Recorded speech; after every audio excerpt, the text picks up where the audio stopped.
Hey, what's up mga ka-airdrop and welcome back sa ating channel, ang Crypto Whisperer PH. And for today's video guys is magkakaroon lang tayo ng quick update tungkol sa isang airdrop project na ating shinare noon. And kamusta kayo guys? Medyo matagal tayong nawala, so medyo busy sa ating personal na buhay. And kamusta naman kayo guys, no? So bago tayo magsimula, kung bago ka pa lang dito sa ating channel, is wag mong kalimutang mag-subscribe at i-like ang ating mga videos na sinishare kagaya nito guys, no? So para makatulong kayo sa paglaki ng ating channel guys, no? So proceed na nga tayo at ito nga guys ay si Layer Edge Testnet. So ito kanilang official X or Twitter account. So na-share na natin ito guys noon, no? So meron na tayong ginawang video kung paano ba gawin si Layer Edge and magkakaroon lang tayo ng update sa kanilang phase 2 guys, no? Which is until March 22 guys, no? So explore the new tasks and proofs pages on your dashboard. So ito ang kanilang mga updates. So proceed na tayo dun sa ating page. So ito ang ating dashboard guys, no? So kung wala ka pa nito guys is meron tayong link dyan sa baba para makapag-register ka.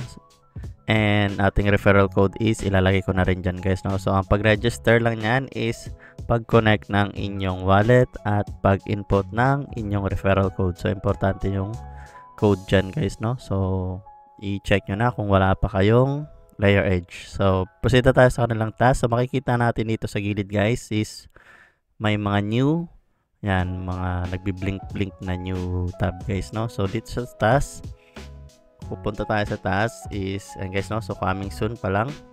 And makikita nyo meron akong na-complete na 2,000 points, which is ito yan guys, no? So yung browser based light node is nag-submit ako guys, no? So nagkaroon ako ng 2,000 points.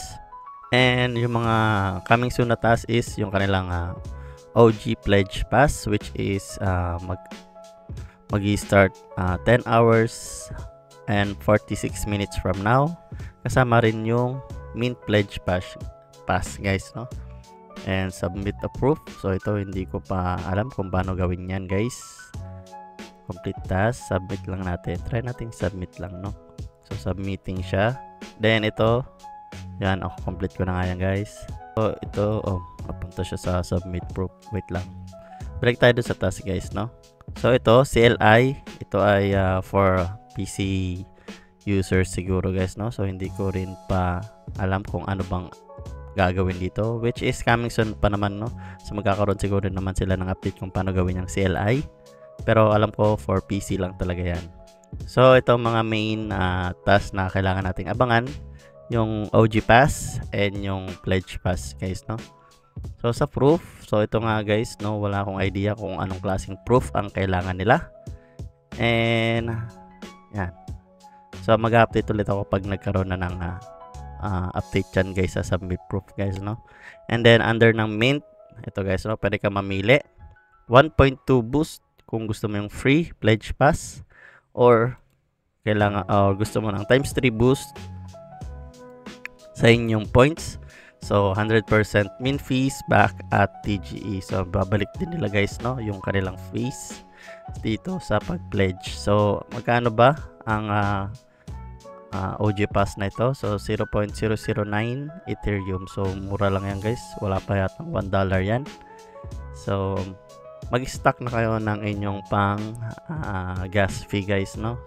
And yan, Ethereum under base network guys, tandaan nyo guys, no? So hindi siya sa main Ethereum, so under siya ng base network. So tandaan nyo yan guys, importante yan, dahil pag nagkamali kayo ng network is hindi rin yan ma-detect ng inyong wallet guys, no? Pag nag-mint kayo dito mamayang yan 10 hours mamaya. So ayun lang guys, yun yung mga quick update kay Layer Edge. So ngayon lang tayo nagkaroon ng time update ng ating channel, and sana nagustuhan nyo ang ating video for today.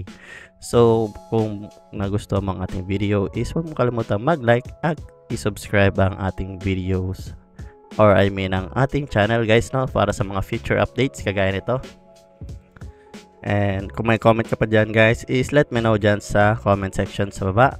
So guys, no, see you sa next video. Peace.